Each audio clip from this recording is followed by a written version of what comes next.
Oh, and what is up, YouTube? My name is G3Iron, and today we are talking about some ways to improve your quality of life while you're playing through PoE's 10-act campaign. Some tips and some pointers, maybe some refreshers for those of you that are veterans as you're leveling through Synthesis Flashback, or maybe potentially some new tips or some new ideas to those of you who are new to Path of Exile during Path of Exile's Flashback League. So those of you who are veterans, you know the drill. Those of you who are new, you can like, subscribe, and hit the bell for more videos just like this one. There are also some timestamps that are placed for your convenience directly above my slightly balding forehead. And today, because we're talking about smoothing out your leveling, I decided to wear a smooth tie from Looney Tunes because, you know, we got to be smooth today as we're talking about smoothing out our leveling. So without any further ado, let's jump right in. A couple of disclaimers. So first off, the goal of this discussion is to help collect and summarize ways to improve the feel and enjoyment of leveling your new character in PoE from level 1 to level 70-ish, basically getting it through the 10-act campaign. This is not a video that's going to all of a sudden transform you into a racy speedy boy. This is not going to be a 5 tips to go faster. We've already done some videos like that to help improve your time.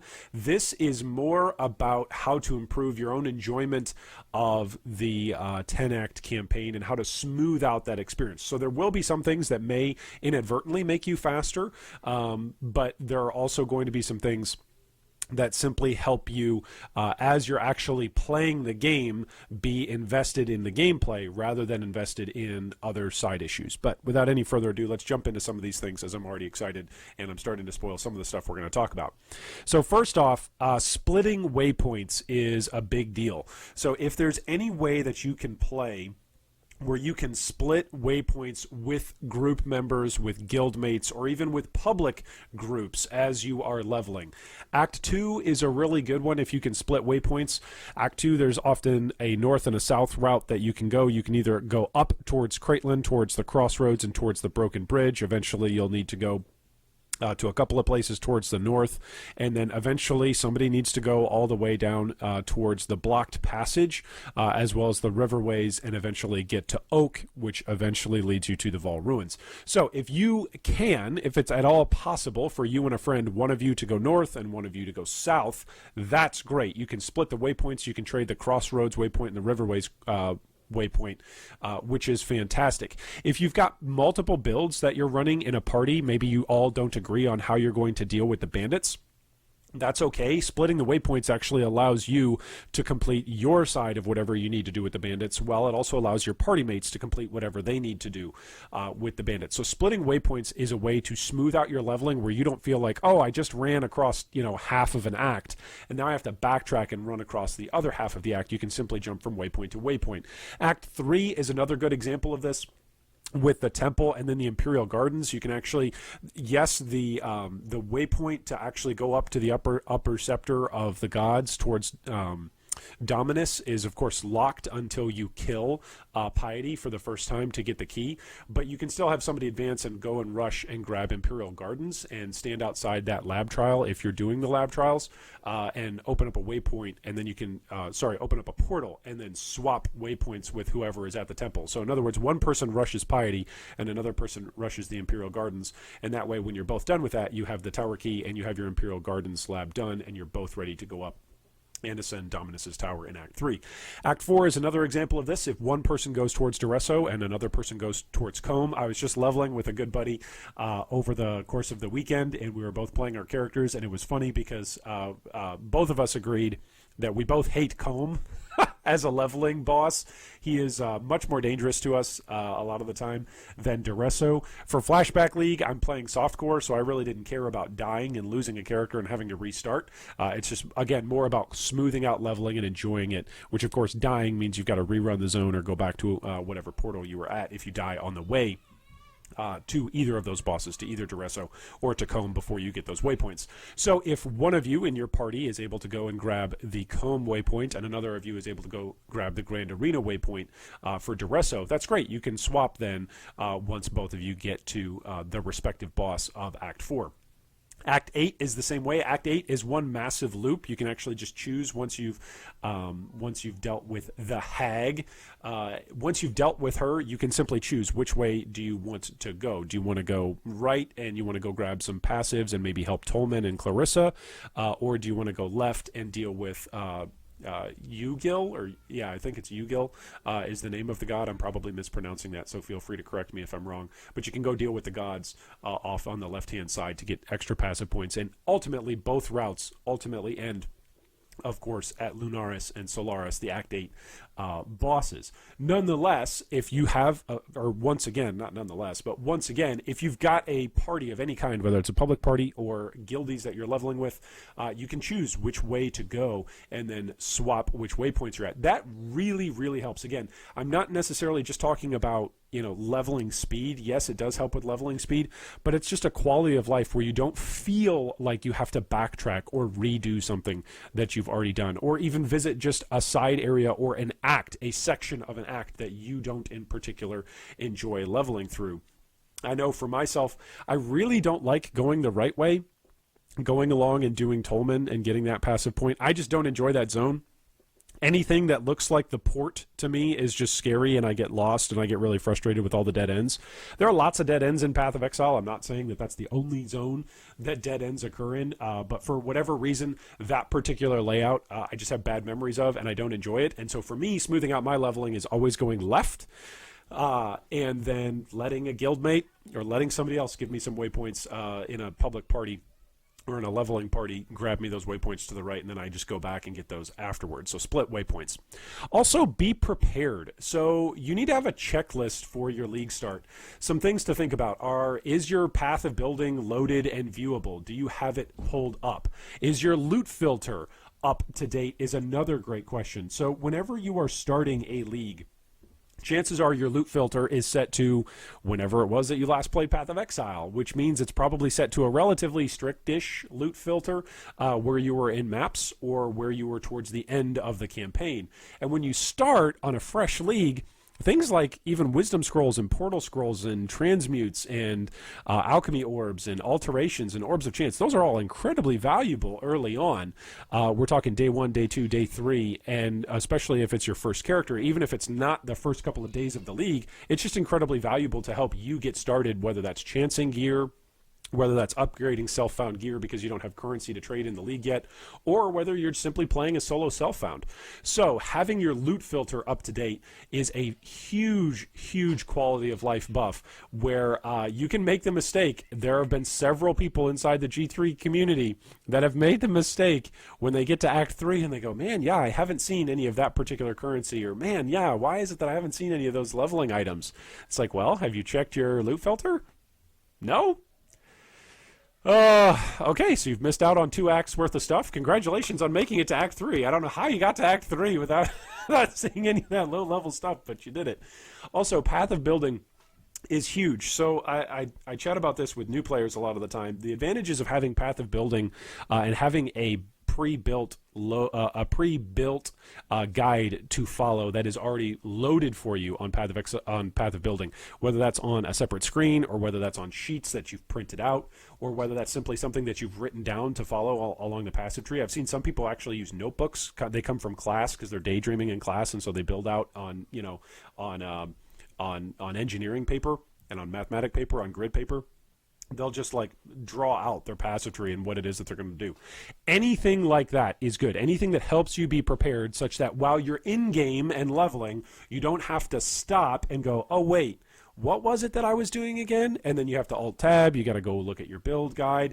You've got to go reference your notes. Anything that prevents you from actually interacting and playing the game is going to help you smooth out your experience while you're actually playing the game and allow you to go from zone to zone, killing monsters, leveling your character, and filling out your build.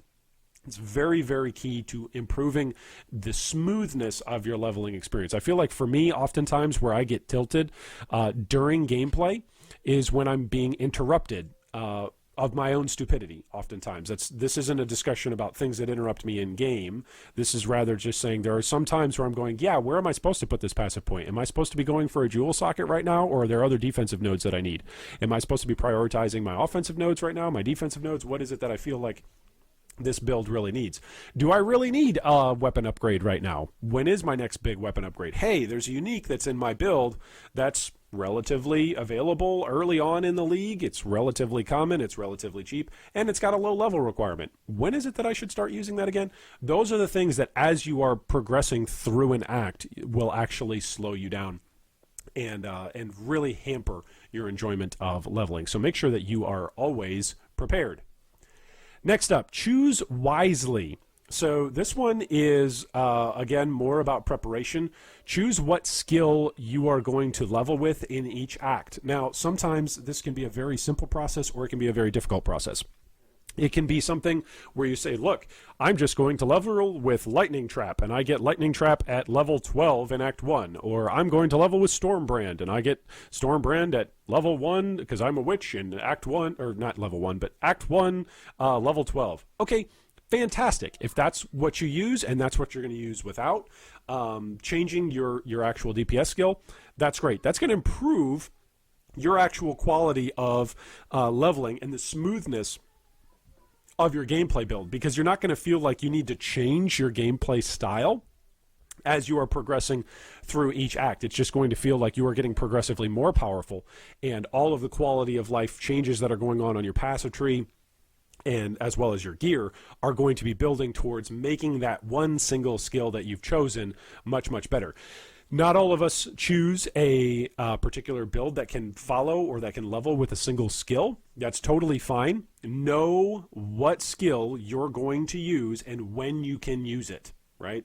So I was leveling in Flashback League, and somebody in Guild asked the question, hey, what level do you get such and such skill at? And it was a good question. The problem was the timing of it. Now, this particular player is involved in the G3 Discord and has got access to it while at work. So on the one hand, you might go, oh, well, I would feel bad for somebody if they didn't have access to look up this stuff before the league start. But there's the wiki, there's Discord where we interact and answer people's questions all the time. Like, during a league start is probably not a great time to be asking, hey, when does this really important skill gem that's a part of my build become available to me? That's just something that's going to slow you down and potentially frustrate you. And it frustrated this player quite a bit, because the player actually found out that he needed another character of another class to actually purchase him that particular gem. Now, was that big of a deal? I mean, we're talking about a couple of minutes here, right? Was that really that big of a deal? No, it really wasn't that big of a deal. But for a few minutes, that particular player just felt really bad. Like, oh man, I picked a character and I picked a build that I don't even get the stuff for on this particular character. So do I need to level another character? And until somebody in the guild stepped up and said, hey, don't worry, I got your back. I've got these gems for you. That person felt like an idiot. So don't feel like an idiot. Pick what skill you're using and know when it becomes available before the league starts, so that way you know exactly what you're using when. If you are swapping from a leveling skill to an endgame skill, know when you can begin using your endgame skill. If it's maybe something that doesn't become viable until a particular unique gets attached or equipped to your build, which means that you're going to have to farm enough currency to buy it, or you're going to have to solo self-found farm it, or just hope that you get lucky. Know exactly when that piece of gear can be equipped, so that way you can be looking for it. And if you're playing in a trade league, you can actually set up live searches for it, so that way you can be one of the people that goes out and purchases it at a relatively low price early on in the league, so that way you can hurry up and get on with your end game skill. Also, choose wisely about what you're leveling with, and know whether or not your DPS scales more with weapon damage or with levels. So, i.e., are you leveling with an attack skill or with a spell skill? Oftentimes, players will level with spell skills, and that's great. I think that's awesome. But so many players don't know that there are recipes involved and open in Path of Exile that allow you to have +1 to elemental gems on wands, right? That's a very, very basic recipe. I will link what that recipe looks like down below. There's a really, really helpful just image that you can just pull up really quick. I always have it pulled up if I'm leveling with anything with elemental gems that can use it, but there's a wonderful, helpful recipe on that. So people oftentimes will level with spell gems, and they'll forget that spell gems scale really, really hard with levels, and then they won't know about this recipe that just straight up gives you +1 to your elemental gem, whether that's fire or cold or lightning, or it can also be chaos even. And players won't know that. And so they feel like they're lagging behind in their DPS. And it's like, well, there's things that you can do that are solo self-found viable even. You don't have to interact with the market. You don't have to be wealthy. And you can improve your damage. The same thing is true But for attack-based builds, a lot of the time players won't quite know how to evaluate what damages are, or what sources, what stats on their item actually affect their DPS. And so one of the things that I like to do before I make a change is to import an item or simply copy and paste an item from either a trade screen or from in-game into Path of Building. If you don't know how to do that, we've got a walkthrough video that of course will be linked for how to actually use Path of Building. So those of you that are new and going, oh, Iron, I have no idea how to use Path of Building. You keep referencing this program, but I have no idea what I'm doing. That's okay. We've got a video. Don't worry about it. You can watch the video. It'll walk you through how to do some of these really, really cool things with Path of Building that are very, very important to help smooth out your leveling experience. But players that are looking to increase their DPS using attack-based builds can import different weapons into their build and then see whether or not it actually changes their DPS, which is really, really helpful, especially if you're looking to make a purchase early on in the league. That's going to be a big, big change.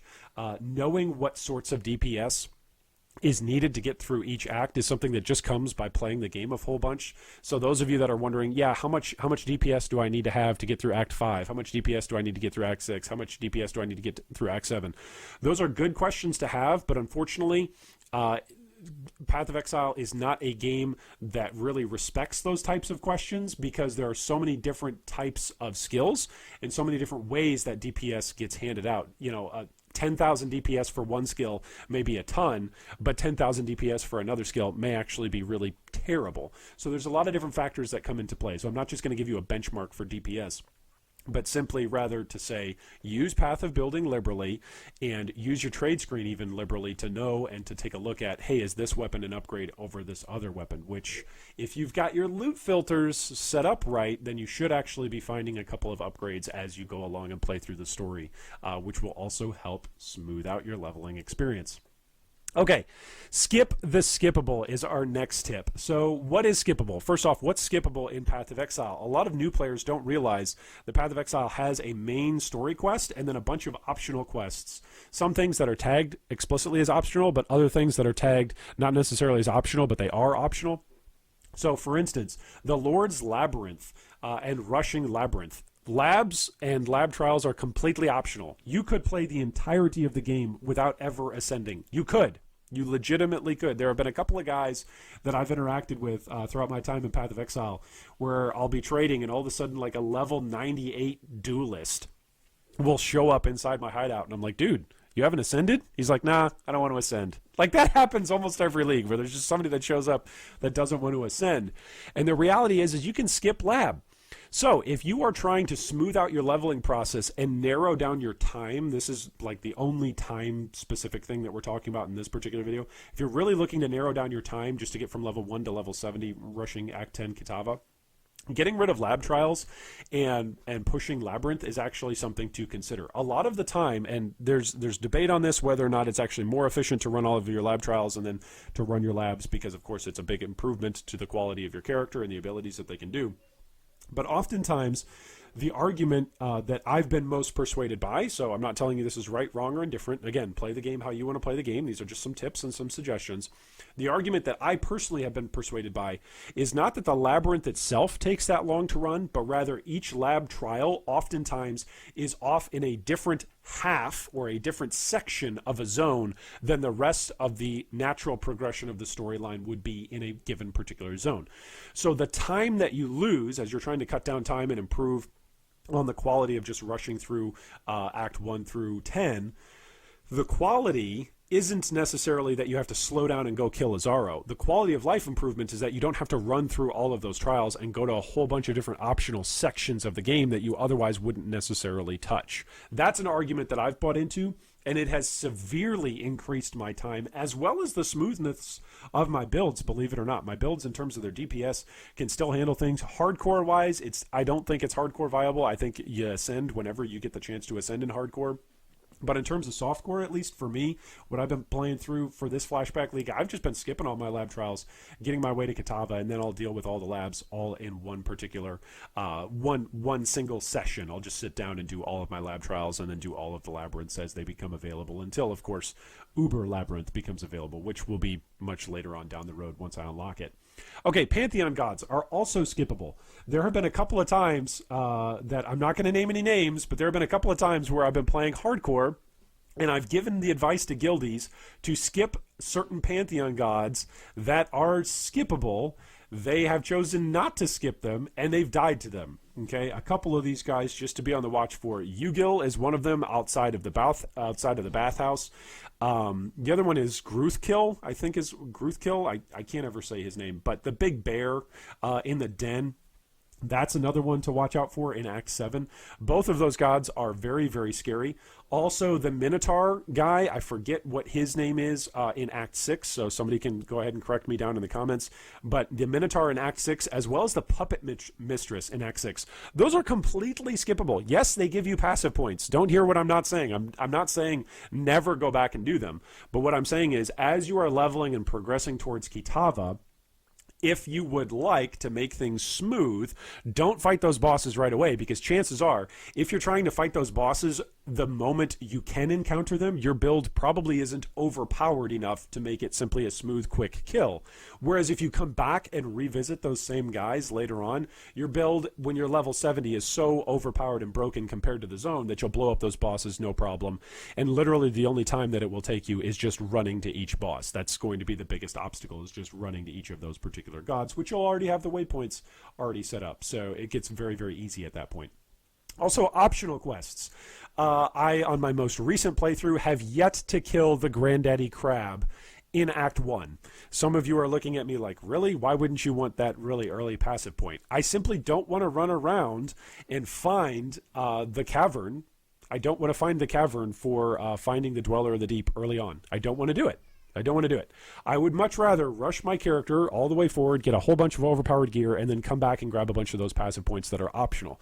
So if a quest is optional and you're looking to smooth out your leveling and you just want to get to Act 10 Kitava, make sure that you realize that optional quests are optional. You don't have to do them right when you unlock them. You can come back and do them at any point in time.